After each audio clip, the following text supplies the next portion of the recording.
নমস্কার বন্ধুরা, শুভ দুপুর। সোমিয়া ব্লগ চ্যানেলে সবাইকে অনেক অনেক ওয়েলকাম।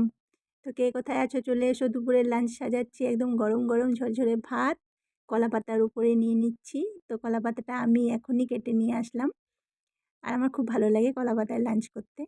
একদম গরম ঝরঝরে ভাতের উপরে নিয়ে নিলাম লেবু, লঙ্কা। আর রোজ রোজ তো উচ্ছে ভাজা খাই, আজকে উচ্ছেটা সেদ্ধ করে নিয়েছি।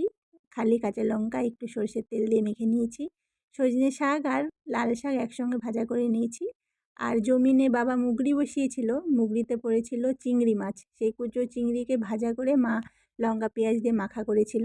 আর গাছে হয়েছিল মিষ্টি কুমড়ো, বাড়িতে হয়েছিল পুঁই শাক, আর গাছের কাঁঠালের বিচি ছিল, সেটা দিয়েই একটা মাখা মাখা তরকারি হয়ে গেছে মিষ্টি কুমড়োর।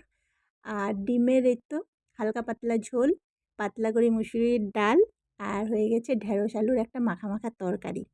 দুপুরের লাঞ্চটা তো